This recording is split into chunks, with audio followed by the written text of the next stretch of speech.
Ruth గాథలో స్వార్థరహితమైన దైవ ప్రేమ ఎలా ఉంటుందో మనం నేర్చుకోవచ్చు. తన అత్త వృద్ధురాలు, ఆమెకు ఎట్టి కష్టమూ కలుగకుండా తాను ఆమె పోషణ విషయమై బాధ్యత వహించింది. బోయజు సానుభూతి, దయ, పరోపకార బుద్ధి ప్రశంసనీయమైనవి. నేటి తరానికి రూతు కథ గొప్ప నీతిని ప్రబోధిస్తుంది. క్రైస్తవ విశ్వాసులమైన మనం రూతుగాథలోని వ్యక్తులను ఆదర్శంగా తీసుకోవచ్చు. నయోమి వంటి అత్త, రూతు వంటి కోడలు, బోయజు వంటి భర్త మన హృదయాలలో మెదులుతూనే ఉంటారు. అలాంటి వ్యక్తులు నేటి సంఘానికి కావాలి. దేవుని ఆత్మ అలాంటి వ్యక్తులను సంఘ నాయకత్వం కోసం సిద్ధపరచాలి. న్యాయాధిపతుల పరిపాలన నేపథ్యంలో ఈ చరిత్ర జరిగింది. ఈ గ్రంథంలో బోయజు విశ్వాసవీరుడు, రూతు విశ్వాస వీరనారి. న్యాయాధిపతుల గ్రంథములో లాగా యుద్ధాలు, రాజకీయాలు ఇందులో లేనే లేవు. మా ప్రియ శ్రోతలు ఒక పరమ సత్యాన్ని గ్రహించాలి. ఈ గ్రంథం పరోక్షంగా దావీదు రాజును పరిచయం చేస్తుంది. దావీదు, రూతు బోయజుల వివాహానికి ఫలమే. సామాన్య ప్రజల ద్వారా ఇశ్రాయేలుకు మాత్రమే కాక లోకమంతటికీ ఎంతో మేలు కలిగింది, ఆశీర్వాదం చేకూరింది. దేవుని హస్తమే ఈ కథను నడిపించింది. ఈజిప్టు నుండి ఇశ్రాయేలీయులను వాగ్దత్త భూమికి నడిపించిన యెహోవా హస్తమే బోయజు దంపతులపైన ఉండి ఆశీర్వదించింది. మత్తయి శుభవార్త 1వ అధ్యాయం 5వ వచనంలో పేర్కొనబడిన వంశవృక్షంలో నయస్సోను సల్మానును కన్నాడు. సల్మాను రాహాబునందు బోయజును కన్నాడు. బోయజు రూతునందు ఓబేదును కన్నాడు. ఓబేదు యెష్షయిని కన్నాడు. యెష్షయి దావీదును కన్నాడు. యేసుక్రీస్తు దావీదు కుమారుడు. ప్రియ శ్రోతలారా, గమనించండి.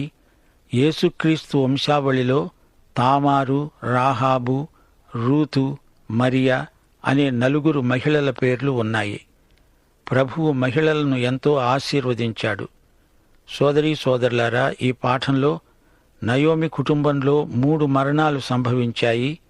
అయితే క్రీస్తునందు మనకు పునరుత్థానమున్నది, నిత్య జీవమున్నది.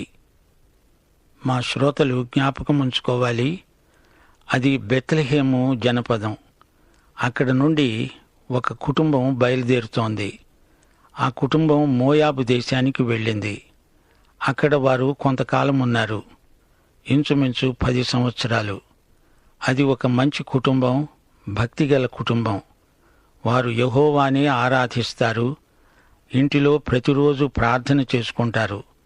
ఆ కుటుంబాన్ని గురించి ఆ దేశంలో మంచి సాక్ష్యం ఉంది. ఆ సాక్ష్యాన్ని బట్టి 2 స్త్రీలు, ఓర్పా, రూతు అనేవారు ఆ కుటుంబంలోకి రావడం జరిగింది. వారిద్దరూ కూడా దేవుణ్ణి ప్రేమించిన బిడ్డలే. అందుకే ఆ కుటుంబంలోకి రావడానికి ఇష్టపడ్డారు.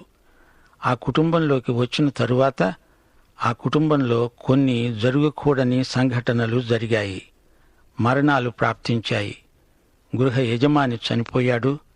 ఆ తరువాత ఆ 2 యువకులు చనిపోయారు. ఆ కుటుంబంలో మిగిలిన వారు స్త్రీలు. ఆ 3 దేవునికి ఎంతో ప్రార్థన చేసి ఉండవచ్చు. ఇంతలో వారికి కబురొచ్చింది. వారు తిరిగి తమ స్వదేశానికి వెళ్ళిపోతారు. ఈ సన్నివేశాన్ని ఒక్కసారి మీ మనస్సులో ముద్రించుకోండి. ఒక కుటుంబంలో ఇలాంటి కష్టాలు, నష్టాలు వస్తున్నాయంటే దేవుని అనుమతి లేకుండా రావు.